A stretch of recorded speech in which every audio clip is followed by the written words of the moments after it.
let's try to understand electric immersion heater. Well, this is how it looks like. One of the sample is a electric immersion heater here, or it could be like this also.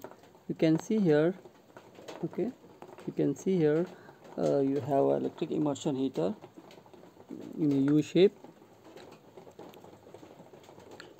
and this definitely has seen at home, somewhere in the office, or maybe some places where we visit, where heating of water is required.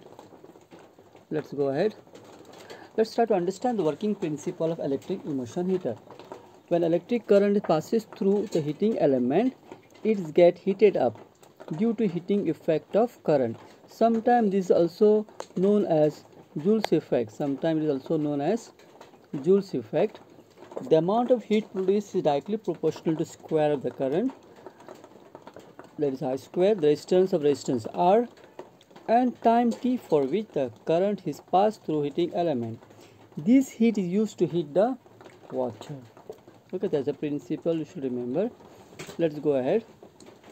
Immersion water heater consists of either a long hollow steel or copper tube in U shape or molded U shape. You can see in the diagram, it is a molded U shape, and down there is a mold. In this tube, resistance wire that is made of nichrome. Okay, in this tube, nichrome resistance is placed, which is surrounded by magnesia powder, and it does not come directly in contact with the outer tube. It is something like this. If we say this is the tube, if we take and say this is your heating element, this is your heating coil inside. Okay, then it will be surrounded by some magnesia powder like this, so that heating element will never come in contact with this. Okay, let's continue.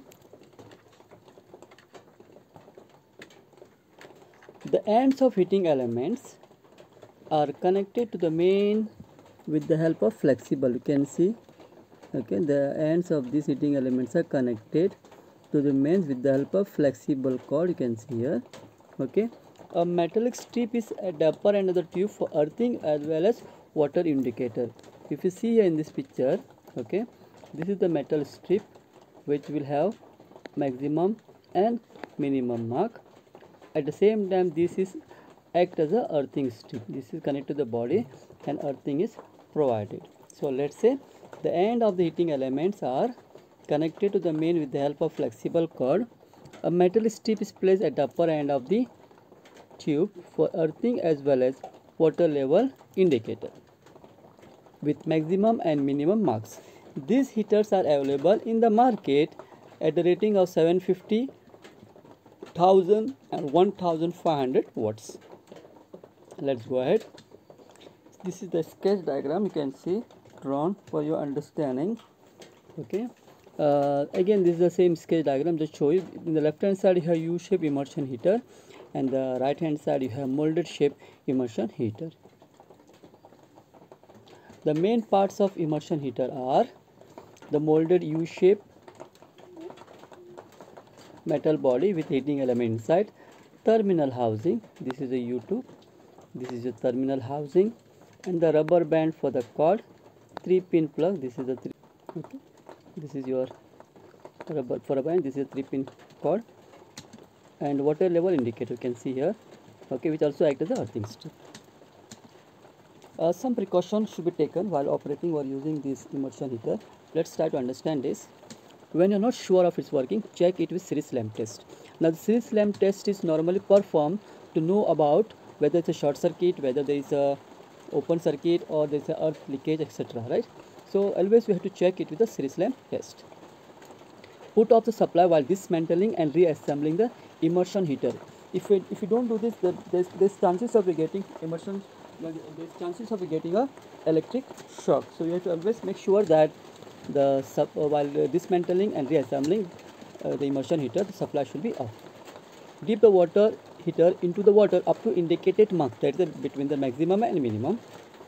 Do not allow water to enter into the terminal housing because there is chances of some short circuits. Do not use heater for heating the liquids other than the water, because these immersion heaters are designed to heat the water only. So you should not try to make use of it for heating the oils, etc., because the oil get heated at high temperature, so that can damage this immersion heater. Use 3 wire cords so the earthing can be provided. The heater is to be switched on only after it's deep in the water. Okay, just care to take it, and remove only after the power supply is switched off. Do not put water or do not put supply without water, because it will become dry heating and that can damage your immersion heater. At the same time, the fire can take place. Make sure that proper earthing is provided to the appliance, otherwise the chances of getting electric shock. I hope you understood the precaution of the immersion heater. Thank you.